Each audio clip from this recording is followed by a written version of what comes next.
Hello friends, welcome to your channel catalyst Soni and this is Soni Singh. Friends, आज मैं आप लोग के लिए जो लेकर आई हूँ क्लास, वो है आप लोग का psychological perspective of education. Psychological perspective of education से किस तरह से क्वेश्चन आएंगे लखनऊ यूनिवर्सिटी में, वो बताऊंगी।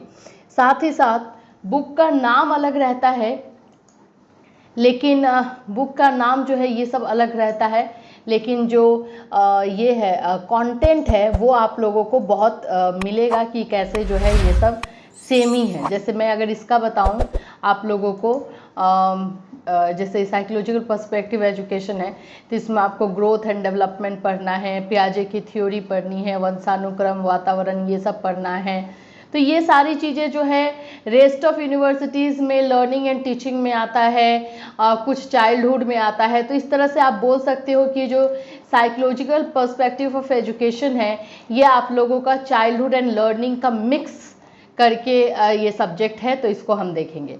तो ये सारे टॉपिक जो है रेस्ट ऑफ यूनिवर्सिटीज़ में भी हैं, तो वो लोग भी देखें। जैसे कि पीपीयू का है, 25 अप्रैल से एग्ज़ाम होने वाला है 2020-2022 सेशन का। तो 2020 से 22 सेशन वाले लोग इसको देख सकते हैं, बिल्कुल देख सकते हैं। इसमें कोई भी ये नहीं है, ये सारे क्वेश्चन इंपॉर्टेंट है जो मैं आप लोग के लिए लेकर आई हूँ। तो चलिए स्टार्ट करते हैं आज का क्लास। सो फ्रेंड्स, अगर आप हमारे चैनल पर नए हैं तो चैनल को सब्सक्राइब कर लीजिए, बेल आइकन को हिट कर दीजिए। 4 बजे आप जान रहे हैं इंपॉर्टेंट क्वेश्चन अभी हम करवा रहे हैं जिनका एग्ज़ाम होने वाला है। इसके साथ चौधरी चरण सिंह यूनिवर्सिटी, जिनका एग्ज़ाम मई के लास्ट या जून के फर्स्ट वीक में होने का चांस है, उन लोगों के लिए 45 डेज़ में जो है कोर्स कंप्लीट करवाने की बात है, और वो क्लास भी चल रहा है। तो आप लोग चाहें तो वहाँ रजिस्ट्रेशन करवा सकते हैं, जो भी CCSE यूनिवर्सिटी के स्टूडेंट है। बिहार बीएड एंट्रेंस का भी पेड क्लास चल रहा है, तो बिहार बीएड एंट्रेंस के जो भी स्टूडेंट है जो क्रैक करना चाहते हैं वो हमसे जुड़ सकते हैं। वो भी जो व्हाट्सएप नंबर दिया गया है उसमें मैसेज करके रजिस्ट्रेशन करवा सकते हैं। चलिए बात करते हैं। ये क्वेश्चन जो आपका आएगा, ये आपका क्वेश्चन आएगा इसमें शिक्षा मनोविज्ञान का अर्थ परिभाषा। इस तरह से क्वेश्चन आएगा कि शिक्षा मनोविज्ञान का अर्थ क्या है, इसकी परिभाषा लिखें, या फिर शिक्षा मनोविज्ञान से आप क्या समझते हैं उसके बारे में लिखें। तो अभी हम लोग देखेंगे कि एक्चुअली में एजुकेशनल साइकोलॉजी क्या है, शिक्षा मनोविज्ञान क्या है। सबसे पहले जैसे मैं आपको बताती हूँ कि हम लोग जो है कॉमनली नोइंग फैक्ट अर्थ वाला लिखते हैं। तो देखिए, मनोविज्ञान की वह शाखा जो शिक्षा संबंधी समस्याओं का विश्लेषण कर उनके समाधान के विषय में चिंतन करती है, उसे शिक्षा मनोविज्ञान कहते हैं। समझ में आया? मतलब कि शिक्षा संबंधी, शिक्षा से रिलेटेड जितने भी प्रॉब्लम्स हैं, उन प्रॉब्लम्स को जो है ठीक करने के लिए, उन प्रॉब्लम्स को जो है उसका समाधान करने के लिए जो हम लोग अपनाते हैं, जो बोल सकते हैं जो भी मेथड हम अपनाते हैं, उसको जो है हम शिक्षा मनोविज्ञान कहते हैं। यह प्रकार की शाखा है, यह एक प्रकार की शाखा है जो शिक्षा का मनोवैज्ञानिक रूप से अध्ययन करती है। मतलब एजुकेशन, देखिए एजुकेशन क्या है, शिक्षा क्या है। इसमें एक टीचर को जो है अपने स्टूडेंट के दिमाग को पढ़ना है और फिर उसके बाद से उसको समझाना है। आपको ये समझना है कि उसके दिमाग में आखिर में क्या चल रहा है, क्या वो इंटरेस्टेड है, क्या आप जो पढ़ा रहे हैं उसको समझ में आ रहा है। तो ये एक तरह की साइकोलॉजी है। तो हमें पहले साइकोलॉजी जो है वो समझनी है और फिर उसके बाद से एजुकेशन देना है। दूसरे शब्दों में कहें तो शिक्षा मनोविज्ञान का विज्ञान है जो कि शिक्षा प्रक्रिया को, यानी कि एजुकेशनल प्रोसेस को सफल बनाने के लिए व्यक्तियों का अध्ययन शिक्षा संबंधी वातावरण में करता है। व्यक्तियों का अध्ययन का मतलब क्या हुआ? जो लर्नर हैं, जो सीखने आए हैं, उनको पहले स्टडी किया जाता है कि अच्छा ये जो बच्चा है वो फास्ट लर्नर है, स्लो लर्नर है या एवरेज है, और कौन से मेथड से ये समझ पाएगा, कौन सा मेथड इसको दिमाग में घुसेगा। तो ये एक तरह से हम बोलते हैं अध्ययन ही करते हैं ना, उन लोगों को स्टडी किया जाता है। तो ये जो है हमारा एक तरह का विज्ञान है, शिक्षा मनोविज्ञान एक तरह का विज्ञान है जो एजुकेशनल प्रोसेस को सही करने के लिए, जो हम पढ़ा रहे टीचिंग को सही करने के लिए या उसको सफल करने के लिए, सक्सेस करने के लिए शिक्षा संबंधी वातावरण में व्यक्तियों का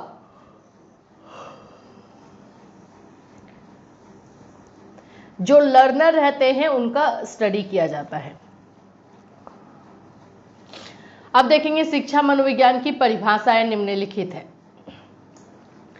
पहला है स्किनर के अनुसार शिक्षा मनोविज्ञान की परिभाषा, शिक्षा मनोविज्ञान के अंतर्गत शिक्षा से संबंधित संपूर्ण व्यवहार और व्यक्तित्व आ जाता है।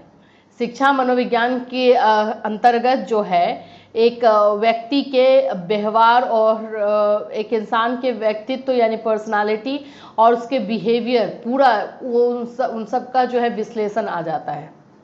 ठीक है, क्रो एंड क्रो ने क्या बोला है, इनका कहना है शिक्षा मनोविज्ञान व्यक्ति के जन्म से वृद्धावस्था तक सीखने के अनुभवों का वर्णन है और व्याख्या करता है। मतलब एजुकेशनल साइकोलॉजी में जब बच्चे का जन्म होता है और जब इंसान वृद्धावस्था में रहता है तब तक उसके दिमाग में क्या क्या चल रहा है उसका अध्ययन किया जाता है और उसका व्याख्या किया जाता है।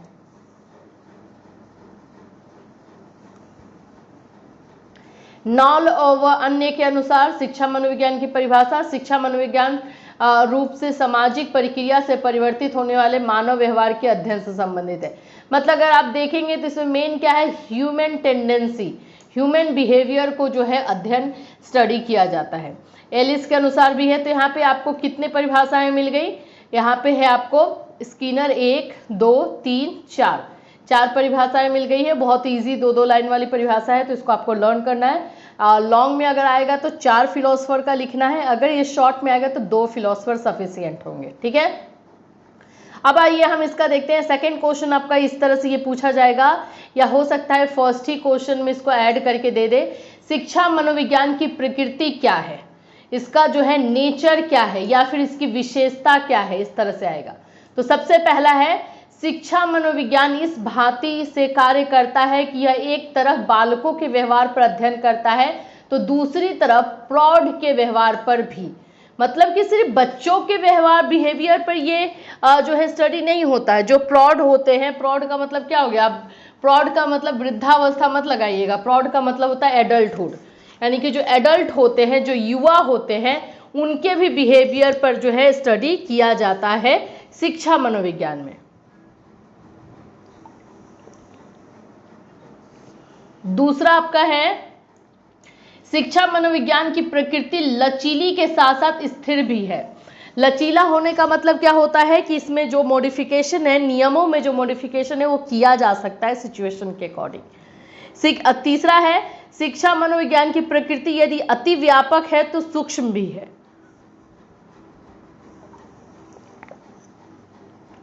फिर है शिक्षा मनोविज्ञान जो है शिक्षा मनोविज्ञान यदि व्यापक है तो इसकी सीमाएं भी हैं। शिक्षा मनोविज्ञान का संबंध शिक्षा से है तो अधिगम से भी है। जैसे अभी हम क्या सीख रहे थे कि जो एजुकेशनल साइकोलॉजी है, ईपी जो है वो किस पे काम करता है, एजुकेशन को लेकर के। सही बात है, एजुकेशन से इसका रिलेशन अभी हमें पता चल रहा था, लेकिन इसका रिलेशन जो है कहीं ना कहीं लर्निंग से भी है। कैसे? क्योंकि हम एजुकेशनल साइकोलॉजी में यही देखते हैं कि बच्चे का लर्निंग हो रहा है या नहीं, जो लर्नर है उसका लर्निंग हो रहा है कि नहीं। मेन तो हमारा वही है कि लर्निंग हमारा प्रॉपर वे में होना चाहिए। हम ये जो भी मेथड इसमें अपनाते हैं वो किस लिए अपनाते हैं, लर्निंग को सही करने के लिए। तो इसका रिलेशन जो है लर्निंग से भी है। तो ये हो गया आपकी प्रकृति, 5 प्रकृति है। अब मैं आपको बता दूं ये क्वेश्चन अगर अकेले पूछता है तो ये शॉर्ट में पूछता है। शॉर्ट में पूछेगा तो ये आपने जो 1 पॉइंट लिखा है इसको थोड़ा सा एक्सप्लेन कीजिएगा, सेकेंड पॉइंट को, थर्ड पॉइंट को, फोर्थ पॉइंट को, 5 पॉइंट को एक एक या 2-2 लाइन में एक्सप्लेन कर दीजिएगा तो शॉर्ट क्वेश्चन के लिए सफिशिएंट होगा। अब मेरी बात ध्यान से सुनिए, अगर ये क्वेश्चन सिंगल आता है कि शिक्षा मनोविज्ञान की प्रकृति लिखे या क्या है बताएं, तो आपको ये इन 5 पॉइंट को 2-2 लाइन में डील करना है। लेकिन अगर ये क्वेश्चन आपका फर्स्ट नंबर क्वेश्चन के साथ आ जाता है कि शिक्षा मनोविज्ञान का अर्थ क्या है, परिभाषा लिखें तथा इसकी प्रकृति भी बताएं, तो उस समय आपको एक्सप्लेन करने की जरूरत नहीं है, ये 5 पॉइंट आप ऐसे ही लिख देंगे। ठीक है, चलिए अब हम देखेंगे हमारा तीसरा जो क्वेश्चन बनेगा, शिक्षा मनोविज्ञान के उद्देश्य। ये भी क्वेश्चन आता है, ये भी हो सकता है कि पहले वाले में ही मिक्स करके आ जाए। तो पहला है कि इसका, अच्छा आप खुद से पूछो कि ये हम शिक्षा मनोविज्ञान जो है, चाइल्ड साइकोलॉजी जो है वो क्यों आया, क्या जरूरत पड़ी इसकी। तो सबसे पहला जो है कि ये इसलिए आया क्योंकि हम जो पढ़ाई कर रहे हैं या फिर हम जो एजुकेशन चला रहे हैं वो एक सही नियम पे चल रहा है या नहीं। अगर वो विदाउट प्लानिंग है, अगर कोई नियम या कोई सिद्धांत नहीं बनाए गए हैं तो जाहिर सी बात है कि ये लॉन्ग लास्टिंग नहीं होगा, कहीं ना कहीं जाके अटकेगा। तो हम, इसका उद्देश्य यही होता है कि हम नए नए तरह के सिद्धांतों की खोज करें तथा उसका संग्रह यानी उसका स्टोर करें। दूसरा है बालकों के व्यक्तित्व का विकास। अब यहाँ पे मतलब ये नहीं है कि सिर्फ बच्चे का जो है मनोवैज्ञानिक या फिर साइकोलॉजी वाला विकास हो, इसकी पूरी पर्सनालिटी का डेवलपमेंट हो, ये उद्देश्य है। इसीलिए चाइल्ड साइकोलॉजी लाया जाता है। शिक्षण कार्य में सहायता प्रदान करता है, नो डाउट टीचिंग में बहुत हेल्प करता है, बच्चों को समझने में हेल्प करता है। और जब हम बच्चों को समझ जाते हैं तो लेसन प्लान बनाना, उनके अकॉर्डिंग प्रिपेयर करना ईजी हो जाता है। फिर है शिक्षण विधि में सुधार। यहाँ पे देखिएगा नंबरिंग में मिस्टेक है, शिक्षण विधि 1 2 3 ये होगा, 4 5 होगा, ये 3 नंबर है, ठीक है, ये 4 नंबर है और ये 5 नंबर है। तो शिक्षण कार्य में सहायता है, शिक्षण विधि में सुधार है, शिक्षा के उद्देश्य एवं लक्ष्य की पूर्ति। जो शिक्षा, जो एजुकेशन हम दे रहे हैं उसका जो उद्देश्य है, जो उसका लक्ष्य है, उसकी पूर्ति। अब आप बोलोगे मैम 5 ही, अगर ये ज्यादा का आ गया तो आप खुद से भी लिख सकते हो। हम शिक्षा मनोविज्ञान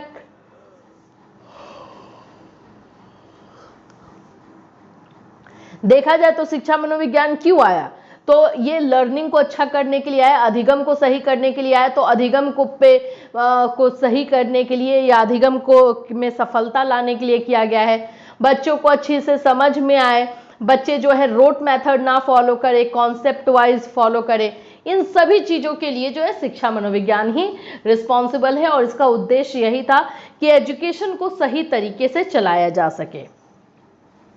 अब हम ये क्वेश्चन देखिए, ये आपका 4th नंबर क्वेश्चन होगा, शिक्षा मनोविज्ञान के क्षेत्र, इसका कौन कौन से क्षेत्र में ये कार्य करता है। ठीक है, मतलब कि इसका क्या कार्य है, यही समझिए इसका काम क्या है। तो पहला है कि बच्चों का मानसिक विकास हो, मेंटल डेवलपमेंट। दूसरा है व्यक्तिगत विभिन्नताएं, मतलब हर बच्चा दूसरे बच्चे से अलग होता है, राइट, तो उसके इंडिविजुअल डिफरेंसेस को हम समझें, ये भी कार्य होता है, तो उसको समझने में हमें मदद करता है। व्यक्तित्व और समायोजन, मतलब कि बच्चों की पर्सनालिटी को डेवलप करना और एडजस्टमेंट करने के लिए जो है इसका काम होता है। अध्ययन विधियां, जो स्टडी करवानी है उसके जितने भी मेथड हैं ये शिक्षा मनोविज्ञान के थ्रू है। मापन तथा मूल्यांकन, इवैल्यूएशन, हम पढ़ाने को तो पढ़ा देते हैं लेकिन मूल्यांकन सही तरीके से नहीं हो पाता है, जिससे हमारे पास राइट या करेक्ट डेटा नहीं मिलता है कि कितने बच्चों का अधिगम सही तरीके से हुआ है और कितनों का नहीं हुआ है। तो इवैल्यूएशन और मापन, मेजरमेंट एंड इवैल्यूएशन का भी काम किसका है, हमारे शिक्षा मनोविज्ञान का। पाठ्यक्रम का निर्माण, सही करिकुलम होना बहुत जरूरी है, तो ये कार्य भी इन्हीं का है। मनोवैज्ञानिक प्रयोग, साइकोलॉजी का यूज कहाँ करना है ये हमें सिखाता है। मानसिक स्वास्थ्य, हाँ मानसिक विकास हो लेकिन मेंटल हेल्थ भी सही रहे। और 9 नंबर है अधिगम, लर्निंग जो है सुपीरियर बने, सही बने, सफल हो। ठीक है, तो ये आपका हो गया शिक्षा मनोविज्ञान के क्षेत्र। अभी आपने जो एजुकेशनल साइकोलॉजी देखी, इससे क्वेश्चन 3 तरह से आ सकता है। शिक्षा मनोविज्ञान का अर्थ, परिभाषाएं, इसकी प्रकृति, इसके उद्देश्य और इसके कार्य। ठीक है, ये 4 पॉइंट क्लियर कर लीजिएगा। अब हमारा दूसरा टॉपिक स्टार्ट होता है, यह है वंशानुक्रम और वातावरण का प्रभाव। बहुत इंपॉर्टेंट है, मतलब वीवीआई कर लीजिए इसको, इससे क्वेश्चन 100% रहेगा। अब यहाँ पे ये क्वेश्चन आपका 5 नंबर बनता है कि वंशानुक्रम और वातावरण का प्रभाव कैसे पड़ता है बच्चे के विकास पर, यही क्वेश्चन रहता है। तो वंशानुक्रम और वातावरण, सबसे पहले तो समझिए वंशानुक्रम और वातावरण, ये है हेरिडिटी, ये है इन्वायरमेंट। ठीक है, हेरिडिटी का मतलब क्या होता है, जिसको हम लोग वंशानुक्रम कहते हैं, इसका मतलब होता है कि बच्चों को जो है कुछ क्वालिटी, कुछ गुण उसके पेरेंट्स से मिलते हैं। हो सकता है उसका चेहरा उससे मिलता हो, कलर मिलता हो, नाक मिले, आंख मिले, बुद्धि मिले, मानसिक तौर पे भी होता है। ये सारी चीजें जो है वो उसको हेरिडिटी यानी कि वंशानुक्रम के तहत मिलता है। दूसरा होता है कि जो चीजें उसको हेरिडिटी से मिली है, सही बात है मिल गई है, उसका जो है इम्प्लीमेंट यानी सही तरीके से प्रयोग सही वातावरण में भी होना चाहिए। मान लीजिए बच्चा दिमाग से बहुत तेज है, उसके पेरेंट्स तेज थे तो ये भी तेज है, ठीक है, लेकिन उसको इन्वायरमेंट वैसा नहीं मिला कि वो अपने तेज दिमाग को सही तरीके से यूज कर पाए। मतलब उसको पढ़ाई का इन्वायरमेंट नहीं मिला, उसको करियर बनाने का इन्वायरमेंट नहीं मिला, उसको मिला क्या, तो उसको उसके आसपास के लोग जो है चोरी करते हैं, डाका डालते हैं, तो उसके पास दिमाग तो तेज है लेकिन उसका यूज जो है वो सही जगह ना करके उसका यूज गलत जगह हो जाएगा। तो इन्वायरमेंट का ये इम्पैक्ट जो है देखने को मिलता है। तो एक बच्चे के विकास में, चाहे वो शारीरिक विकास की आप बात करें या मानसिक विकास की बात करें या संवेगात्मक विकास की बात करें, किसी भी तरह की विकास की बात करें, उस पे असर जो है हेरिडिटी, वंशानुक्रम एंड इन्वायरमेंट यानी कि पर्यावरण दोनों का रहता है। अब आइए इसको समझते हैं। वंशानुक्रम और वातावरण की बालक के विकास और पूरे जीवन में महत्वता को देखते हुए अलग अलग समय में अनेक मनोवैज्ञानिकों ने मानव जीवन में वंशानुक्रम के प्रभाव के संबंध में कई तरीकों के प्रयोग किए हैं। विभिन्न प्रयोगों के आधार पर हम कह सकते हैं कि व्यक्ति के पूरे जीवन काल में वंशानुक्रम और वातावरण का गहरा प्रभाव पड़ता है।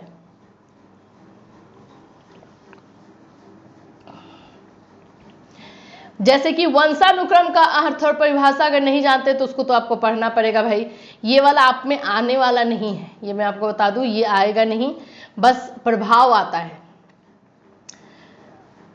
चलिए अब हम यहाँ प्रभाव देखेंगे। बालक के विकास में वंशानुक्रम का प्रभाव देखिए,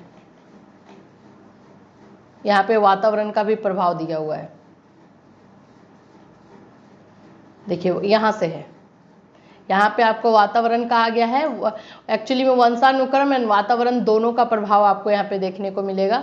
यहाँ तक 8 नंबर तक जो है वातावरण का प्रभाव है और ये जो है वंशानुक्रम ये इसका है। यहाँ पे थोड़ा सा मिसमैच हो गया है, देख लीजिएगा, ठीक है। इसका जो है आंसर यहाँ से है। वातावरण का प्रभाव कहाँ पे, वंशानुक्रम का प्रभाव कहाँ पड़ता है, वंशानुक्रम का मूल शक्तियों पे प्रभाव पड़ता है। मूल शक्ति, थॉर्नडाइक ने बालक के जीवन और विकास में बालक की मूल शक्तियों में वंशानुक्रम के प्रभाव को वरीयता दी है। थॉर्नडाइक का मानना है कि बालक की मूल शक्तियों का मुख्य कारण उसका वंशानुक्रम होता है। उसकी मूल शक्ति क्या है, उसकी मूल शक्ति है शारीरिक विकास, मानसिक विकास, सोचने का तरीका, समझने का तरीका, ये सब मूल विकास है। तो ये मूल शक्तियां जो होती है ये वंशानुक्रम से मिलती है, थॉर्नडाइक ने बताया है। दूसरा है वंशानुक्रम का शारीरिक लक्षणों पर प्रभाव। ये तो साफ साफ देखने को मिलता है, जैसे माता पिता की लंबाई का असर उनकी संतान पे पड़ता है, कलर का असर पड़ता है, फिर उसके बाद से आँख, नाक, कान जो नक्शे होते हैं उसका असर पड़ता है। तो शारीरिक लक्षण का तो बिल्कुल प्रभाव आता है। वंशानुक्रम का प्रजाति की श्रेष्ठता पर प्रभाव, वंशानुक्रम का प्रजातियों की श्रेष्ठता में गहरा प्रभाव पड़ता है। इसके संबंध में क्लीनबर्ग ने अपने विचार देते हुए कहा है कि बुद्धि की श्रेष्ठता, प्रजाति की श्रेष्ठता का मतलब है बुद्धि की श्रेष्ठता का कारण प्रजाति है। यही कारण है कि अमेरिका की श्वेत प्रजाति निग्रो प्रजाति से श्रेष्ठ है। हैनल का, हालांकि क्लीनबर्ग के इस विचार में बहुत से मनोवैज्ञानिकों में मतभेद भी रहा है। वंशानुक्रम का व्यावसायिक योग्यता पर प्रभाव, व्यावसायिक योग्यता का मुख्य कारण वंशानुक्रम होता है। कैटल ने व्यावसायिक में वंशानुक्रम का पता करने के लिए अमेरिका के 885 वैज्ञानिकों के परिवारों की योग्यता का अध्ययन किया और बताया कि 885 वैज्ञानिक परिवारों में से व्यवसायिक वर्ग से संबंध रखने वाले परिवारों की संख्या कुल 2/5, उत्पादक 1/2 एंड कृषि 1/4 है। देखिए व्यावसायिक योग्यता का मतलब होता है कि जिस बिजनेस में जो लगे हुए हैं, मान लीजिए किसी के पेरेंट्स जो है बिजनेसमैन है, तो उसका क्वालिटी या फिर उसके जो गुण वो बच्चे में भी आने के फुल चांसेस हैं, फुल संभावना है कि वो बच्चे में भी आएगा और बच्चा उसी तरह से दिखेगा, बोलेगा, सोचेगा। या उसके नेता हैं तो होगा। रेयर केस में ऐसा होता है कि असर नहीं पड़ता है, बट मोस्ट ऑफ टाइम जो है व्यावसायिक योग्यता उसी तरह की रहती है, रिसर्च में यहाँ पे बताया गया है। वंशानुक्रम का सामाजिक स्थिति पर प्रभाव। वंशानुक्रम का सामाजिक स्थिति पर प्रभाव के संबंध में अपने विचार देते हुए कहा है कि गुणवान और प्रतिष्ठित माता पिता की संतान भी अपने जीवन काल में प्रतिष्ठा प्राप्त करती है। देखिए, क्योंकि उसके माता पिता की सोसाइटी में एक इमेज बनी हुई है, तो बच्चा भी उस इमेज को आगे कंटिन्यू रखता है, नहीं चाहता है कि वो जो है खत्म हो। कुछ रेयर केसेस में ऐसा होता है, लेकिन मोस्ट ऑफ केसेस में नहीं होता। हम तो मोस्ट ऑफ केसेस को लेकर चलेंगे। अब हम देखेंगे बालक पर वातावरण का प्रभाव। पहला है वातावरण का शारीरिक अंतर पर प्रभाव। वातावरण का शारीरिक अंतर पर प्रभाव के संबंध में फ्रेंच बोन्स का मत है कि विभिन्न प्रजातियों के शारीरिक अंतर का कारण वंशानुक्रम ना होकर वातावरण है। कुछ तो बोलते हैं शारीरिक चीजें जो है वंशानुक्रम से इफेक्ट नहीं होती है, सिर्फ वातावरण से होती है। एक्चुअली में सभी चीजों से होती है। वातावरण का इन्वायरमेंट यानी कि जो आपका जोग्राफिकल जो चीज है उसका इम्पैक्ट देखने को मिलता है। साउथ अफ्रीका, ये यहाँ के लोग जो है मोस्ट ऑफ जो है वो थोड़ा से बोल सकते हैं कि ब्लैक है, कोरिया है, ऐसे ऐसे कुछ ऐसे देश हैं जहाँ पे लोग जो है ब्लैक होते हैं। उसका असर क्या है, तो जोग्राफिकल ही उसका असर होता है। इसका मतलब कि वो वातावरण का असर जो है उनके ऊपर आया है। तो ये कहना बिल्कुल गलत होगा कि सिर्फ और सिर्फ हेरिडिटी के थ्रू शारीरिक लक्षण में चेंज आता है या फिर सिर्फ और सिर्फ वातावरण के थ्रू, दोनों मिल करके जो है चेंजेस आते हैं। वातावरण का मानसिक विकास पर प्रभाव। वातावरण का मानसिक विकास पर पड़ने वाले प्रभाव के लिए गॉर्डन का मानना है कि व्यक्ति को अपने चारों और उचित सामाजिक और सांस्कृतिक वातावरण न मिलने पर मानसिक उसकी विकास की गति धीमी हो जाती है। जैसे मैंने आपको बताया कि वो बच्चा जो है बहुत तेज है, उसके माता पिता बहुत तेज हैं, तो उसका दिमाग भी थोड़ा शार्प मिला है, लेकिन क्योंकि वैसा इन्वायरमेंट नहीं मिल पाया तो धीरे धीरे उसकी जो मानसिक विकास की गति जो है वो धीमी हो जाती है और ये वैसे डेवलप नहीं कर पाती है जैसे इसको करना चाहिए।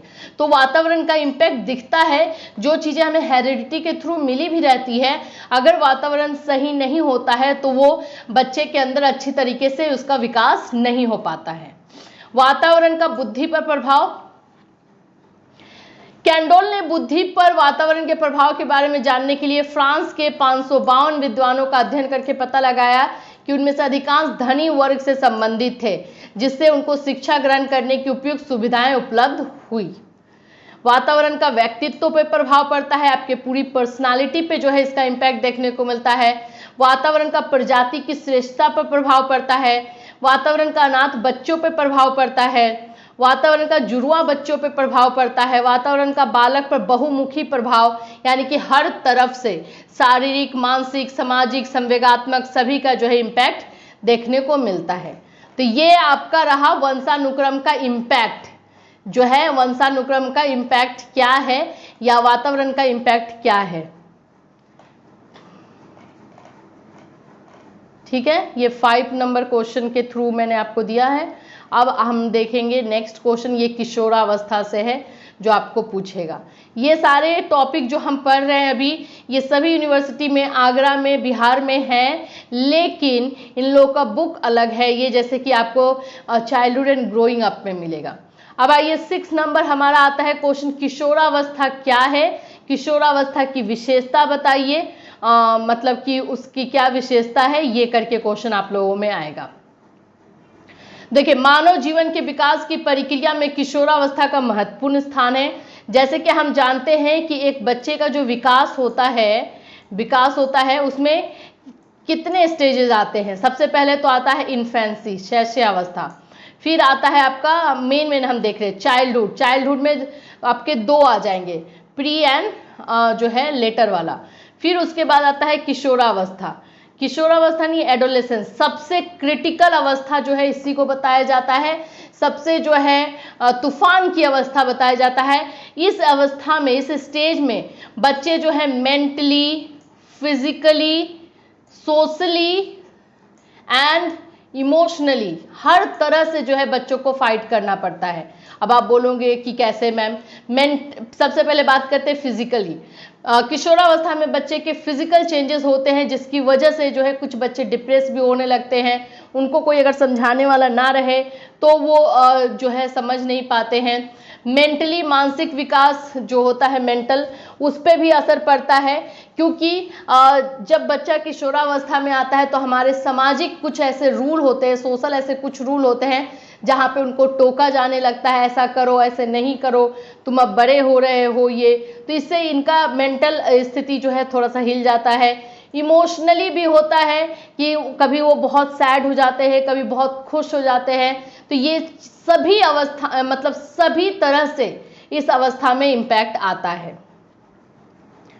बाल्यावस्था के बाद किशोरावस्था प्रारंभ होती है और युवा अवस्था या प्रौढ़ावस्था से पहले समाप्त होती है। किशोरावस्था को बाल्यावस्था और युवावस्था या प्रौढ़ावस्था के मध्य का संधि काल भी कहा जाता है। ठीक है, अब इसकी विशेषता देखें। पहला है तो विकासात्मक विशेषता। विकासात्मक में क्या है, किशोरावस्था को शारीरिक विकास का सर्वश्रेष्ठ काल माना जाता है। किशोरावस्था में किशोर के शरीर में अनेक महत्वपूर्ण परिवर्तन होते हैं, जैसे वजन और लंबाई में तेजी, वृद्धि, मांसपेशियां, शारीरिक ढांचे में दृढ़ता। किशोरावस्था में किशोर में दाढ़ी और पूंछे के रोए आना शुरू हो जाते हैं। मूछ होगा, पूंछ नहीं, सॉरी, मूछ, ठीक है। और किशोरियों में मासिक धर्म की शुरुआत होती है। तो ये जो है विकासात्मक है, मतलब डेवलपमेंट उनमें अगर देखें फिजिकली तो यही सारी चीजें होती हैं। कल्पना की बाहुल्यता होती है। कल्पना मतलब इमेजिनरी वर्ल्ड में रहना ज़्यादा पसंद करते हैं, ज़्यादातर अपने फ्रेंड सर्कल में रहते हैं, तो अपनी कल्पना की दुनिया में रहते हैं कि ये होगा वो होगा, तो ये सारी चीज़ें जो है इनके अंदर चलती है। संवेगों में अस्थिरता, यानी इमोशन पे कंट्रोल नहीं रहता है, कभी बहुत सैड, कभी बहुत हैप्पी, ये सारी चीज़ें इनके अंदर चलती रहती है। स्वतंत्रता की भावना होती है, फ्रीडम का चाहिए होता है। कोई कुछ बोलता है तो उस पर उनको गुस्सा आता है, वो खुद से अपना सारा काम करना चाहते हैं और किसी भी तरह के रिस्ट्रिक्शन में बंधना नहीं चाहते हैं।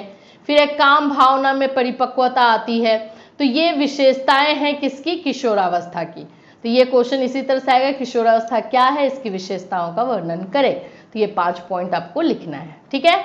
अब आपका नेक्स्ट क्वेश्चन हो जाएगा 7 नंबर, अधिगम की परिभाषा और अर्थ बताइए। अधिगम का मतलब क्या होता है, लर्निंग। इंग्लिश में इसको क्या बोलते हैं, लर्निंग बोलते हैं, ठीक है। तो इसकी परिभाषा बताना है और अर्थ बताना है। चलिए, मनोविज्ञान ने अधिगम को मानसिक प्रक्रिया माना है। यह क्रिया जीवन भर निरंतर चलती है। अधिगम की प्रक्रिया की 2 मुख्य विशेषताएं हैं। पहला क्या है, निरंतरता यानी कंटिन्यूटी, और फिर दूसरा है सार्वभौमिकता। इसका मतलब होता है कि ये सभी में होता है, चाहे जानवर हो, इंसान हो, कोई भी जीव जंतु हो, सभी में होता है। यह प्रक्रिया सदैव और सर्वत्र चलती रहती है, इसलिए मानव अपने जन्म से मृत्यु तक कुछ न कुछ सीखता रहता है, ठीक है। अभी यहाँ पे अधिगम की परिभाषा आप देखिए, इसमें कुछ बताने लायक नहीं है। गेट्स ने क्या बोला है, वुडवर्थ ने क्या बोला है, स्किनर ने क्या बोला है, सबकी अलग अलग है। एंड क्रो ने क्या बोला। बस 4 परिभाषा आपको करनी है। मैंने यहाँ पे आपके लिए 5 में लेकर आई हूँ, आपको बस लॉन्ग जब आएगा तो 4 एंड शॉर्ट आएगा तो 2, ठीक है। अब आइए देखेंगे अधिगम की प्रक्रिया और उसके विशेषताएं। एक्चुअली में जो है लर्निंग की क्या विशेषता है, इसको हम देख लेते हैं, ठीक है। इसको मैं हाईलाइट कर देती हूँ।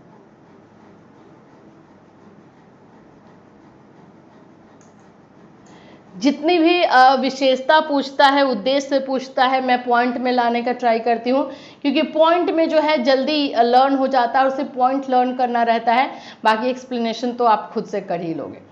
पहला है अधिगम एक निरंतर प्रक्रिया है। सबसे पहले जब भी लर्निंग का आपको ये विशेषता लिखने को आए तो आप उसमें लिखेंगे कि ये कंटिन्यूअस प्रोसेस है। सिखाने की प्रक्रिया जन्म से लेकर मृत्यु तक चलती रहती है। विद्यालय महाविद्यालय में तो केवल औपचारिक शिक्षा ही प्राप्त की जा सकती है, परंतु व्यक्ति अपने अनुभव, परिवार घटनाओं, वातावरण, समाज आदि से भी बहुत कुछ सीखता है, ठीक है। दूसरा है अधिगम उद्देश्यपूर्ण होता है। कोई भी चीज, मेरी बात को ध्यान से समझिए, कोई भी चीज अगर आप सीखने जा रहे हैं या सीखने के बारे में सोच रहे हैं, सो उसका उद्देश्य जरूर होता है, उसका कोई लक्ष्य आप जरूर रखते हो। जैसे अभी आप बीएड कर रहे हो तो आपने लक्ष्य क्या रखा है, गवर्नमेंट जॉब। आपका ये नहीं कि सिर्फ बीएड कंप्लीट हो जाए और मेरा तो हो गया राम राम, नहीं, आपका लक्ष्य है गवर्नमेंट जॉब। तो ये तभी आप बीएड करोगे, फिर सीटेट निकालोगे, फिर आपको गवर्नमेंट जॉब मिलेगा। तो कोई भी काम अगर हम करते हैं तो उसका लक्ष्य, उसका उद्देश्य होता ही होता है। यहाँ पे जो एक्सप्लेनेशन दिया गया इसको पढ़ के आप अपने से 1 से 2 लाइन में एक्सप्लेन कीजिएगा, ज्यादा एक्सप्लेनेशन की जरूरत नहीं है।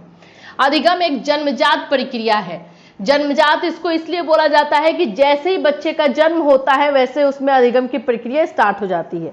अधिगम सार्वभौमिक प्रक्रिया है, यानी कि सभी के लिए है, चाहे जीव जंतु हो, इंसान हो, सभी में जो है अधिगम की प्रक्रिया होती है। अभिप्रेरणा अधिगम को गति देती है, जो मोटिवेशन है। देखिए, आप हो सकता है कि अधिगम के रास्ते पे निकल तो चुके हो, लेकिन कहीं ना कहीं कुछ तकलीफें, कुछ ऑब्स्टिकल आने पे आप थोड़ा सा रुक जाते हो या सोचते हो छोड़ो नहीं करूंगा, लेकिन उस समय आपको मोटिवेशन की जरूरत पड़ती है। वो मोटिवेशन जो है आपको गति प्रदान करता है अधिगम के लिए, ठीक है। फिर है अधिगम का स्थानांतरण संभव होता है। आज मैं आपको जो समझा रही हूँ, सिखा रही हूँ, आप इस अधिगम को जो है दूसरे बच्चों को भी सिखा सकते हो। तो इस तरह से हम देखते हैं कि लर्निंग जो है ट्रांसफरेबल होता है, ट्रांसफर इसको किया जा सकता है। अधिगम वंशानुक्रम एवं पर्यावरण दोनों पर निर्भर करता है, बिल्कुल। अधिगम विकासशील तथा प्रगतिशील है, यह हमेशा आगे बढ़ने वाला है और हमेशा इसमें डेवलपमेंट होते ही रहता है। अब यहां पर है अधिगम को प्रभावित करने वाले कारक। सबसे पहले है अधिगम को प्रभावित क्या करता है, बालक का स्वास्थ्य, टीचर का भी हेल्थ, चाहे बच्चे का हेल्थ हो या टीचर का हेल्थ हो, वो लर्निंग को इम्पैक्ट डालेगा। अगर बच्चा सही तरीके से फिजिकली फिट नहीं है तो उसको पढ़ने में मन नहीं लगेगा, चाहे आप कुछ भी कर लेंगे। इसके सेम वाइस वर्सा अगर देखें, अगर टीचर का हेल्थ सही नहीं है तो वो किसी भी तरीके से आपको सही तरीके से नहीं पढ़ा सकता है।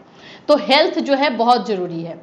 फिर है आपका सेकंड, विद्यालय का वातावरण, जहाँ पे आप पढ़ रहे हैं उसका इन्वायरमेंट सही है या नहीं, वो भी लर्निंग इन्वायरमेंट होना जरूरी है।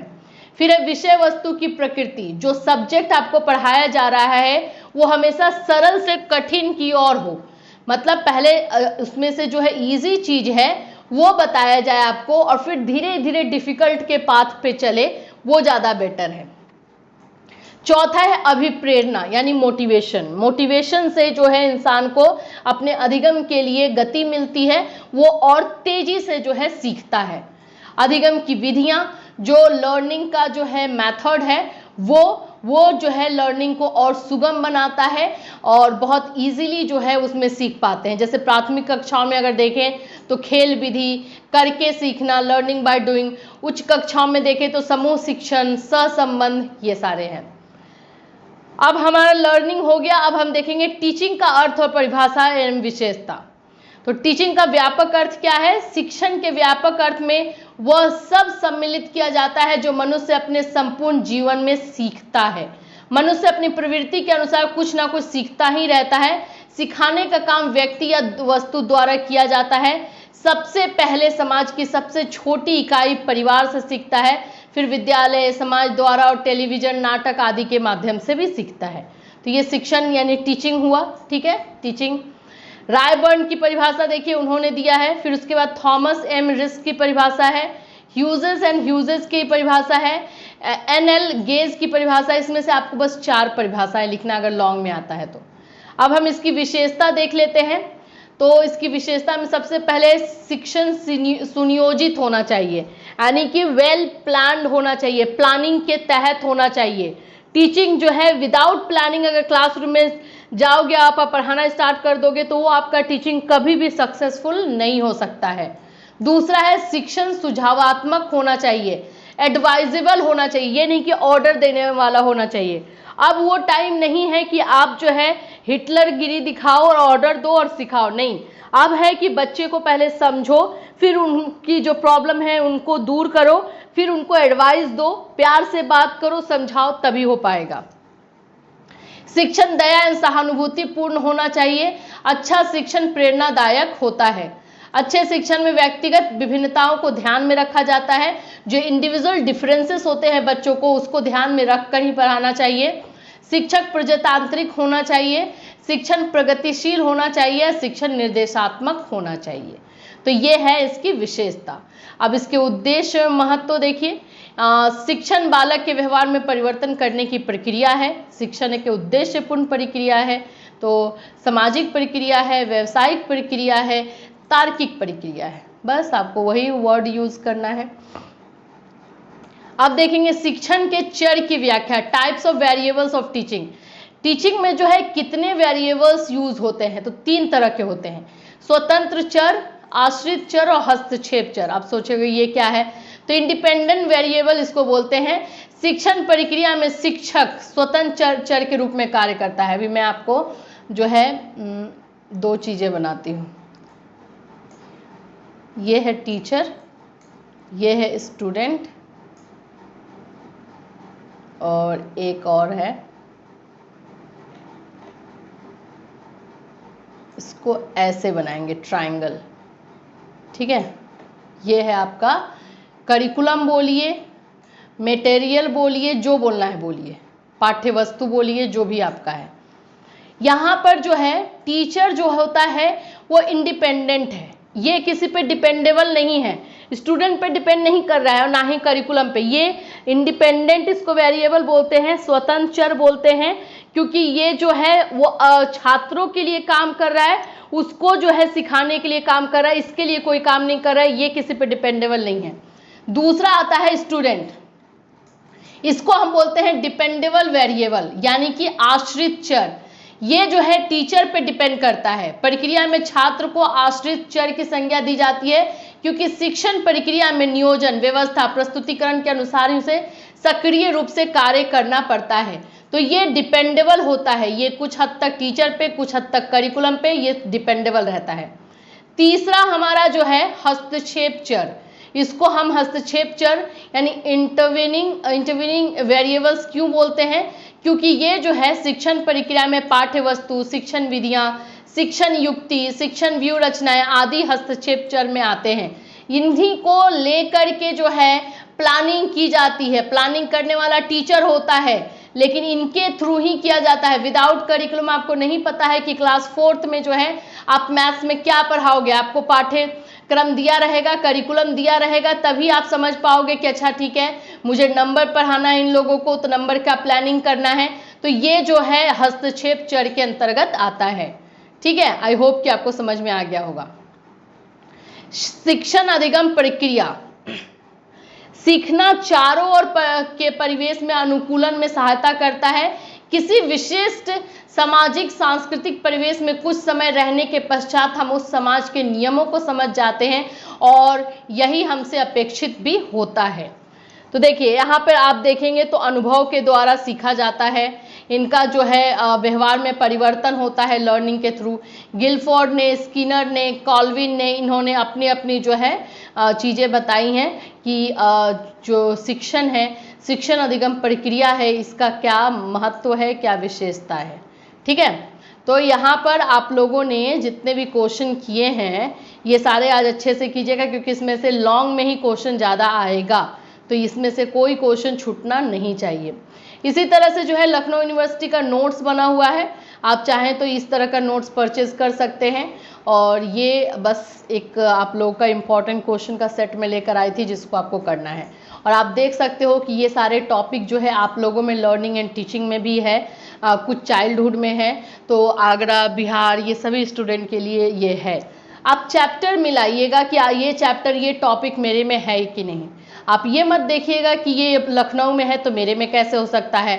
लखनऊ के बुक का नाम जो है साइकोलॉजी पर्सपेक्टिव ऑफ एजुकेशन है, तो ये हमारे में नहीं होगा।